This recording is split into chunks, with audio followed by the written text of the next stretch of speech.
Oh, hi there. Hi. Hey, it's me. You remember me, right? The guy who sort of uploads a video and then disappears every now and then. That's me. I'm sorry. I had a good excuse this last time. I've been sort of ill and just busy with work and hadn't had much time to do much else. So, I'm back, kind of.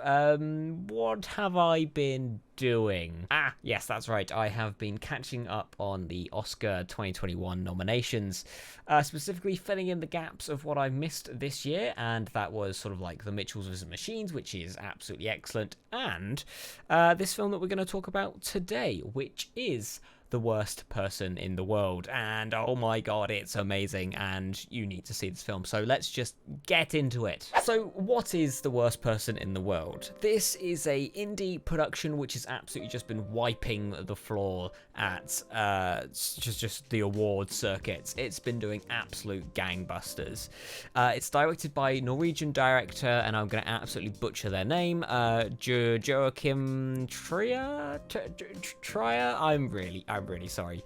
Your film is absolutely amazing, by the way, if you are watching this. Now, this is a film about life, and that is going to sound quite poetic and artsy when I say that, but this film is anything but artsy and metaphorical, although it is very beautiful, and I will get into that.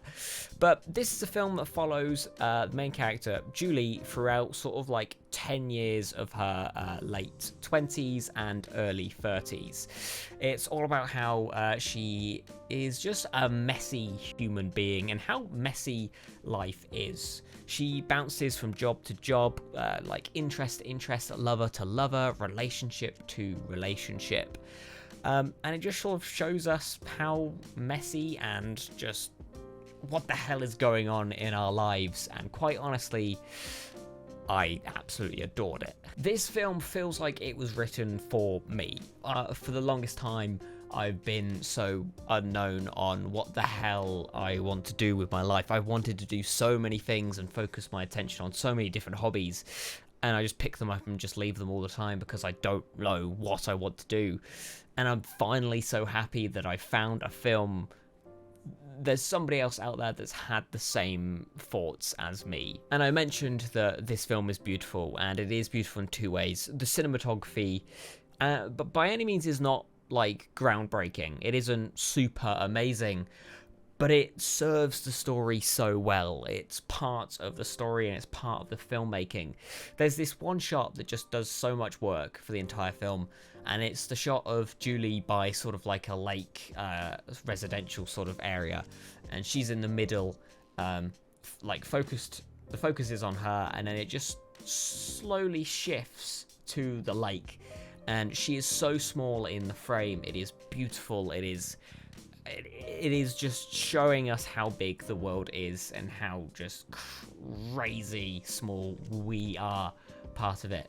It does all of that in like one shot. And also, that focus pull is the smoothest focus pull I've ever seen. It is amazing. I didn't even realize it happened, and that's why it's so good. If I could watch a film and be like, I didn't even notice we've shifted focus there. If I can't see the filmmaking that's going on in the film, then it's excellent.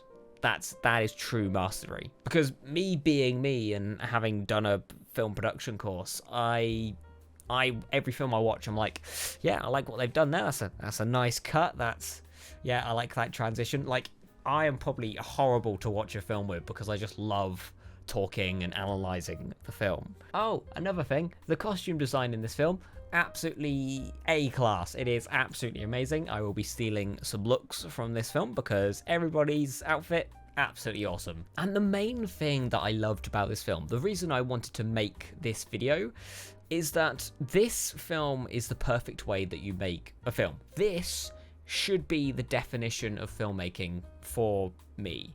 This film is about quite a deep subject. It's about life. Like, that's probably one of the biggest subjects, hardest subjects that you could tackle ever, quite frankly.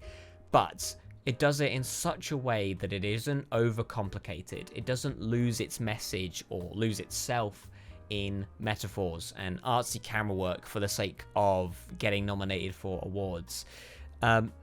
I dislike it when a film is overly artsy just because they want to be artsy and get all of the nominations. This film has a purpose, it knows its purpose, and it absolutely executes that purpose whilst also being like quite stylish and quite nice to look at. That's pairing to the best of both worlds. And yes, maybe there was a slight underlying idea that they wanted to get nominations and awards for this film. It definitely feels more of a labor of love, a story that they needed to tell, a story that they personally told and didn't like bankroll this on the idea of making loads of money.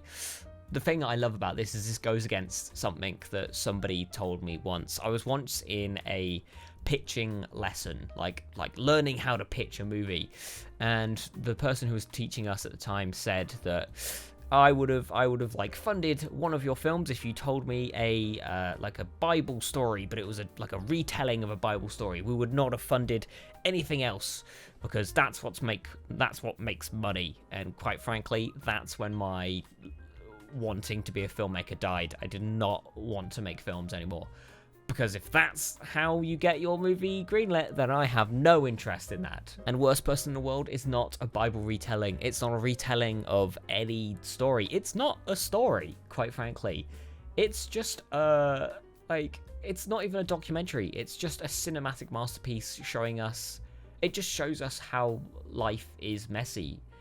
It doesn't follow a storyline. Technically, it doesn't resolve. Maybe it does a little bit resolve, but it doesn't like satisfy us at the end. It's just amazing. I don't have the words to describe this film. Now, is there anything that I would change about this film? Yes, one thing, legitimately just one thing, because this film is a 4.5-star film. That half a star is taken away because one of the chapters in this film, because this film is broken into 12 chapters, is just completely different to the rest of the film, and I dislike it. And it just sort of annoys me. I touched on this. Actually, no, that video hasn't come out yet. Has it? Yes, it has. In Tick Tick Boom, I talked about how the editing is coherent. Yeah, so coherent editing makes or breaks a film for me. This sort of like just took me out of it. Apart from that, it is an absolutely perfect film. So, in conclusion, this film is absolutely amazing. If you've ever felt lost or need some help in like where to go in your life, watch this film. It may not help you, but it might just make you feel less alone, if that means anything. Well, that's about all I have for you today. Thank you so much for watching me ramble about The Worst Person in the World. Sort of a bit rusty at this whole talking to camera thing, so I might be even more rambly today. However, thank you so much for sticking with me if you are watching this far. Thank you for subscribing and liking and all of that other stuff. Stay safe out there, all of you lovely people, and I will see you some other time. Oh, and can you do me one more thing? Before you leave, can you just have a great day? Thank you.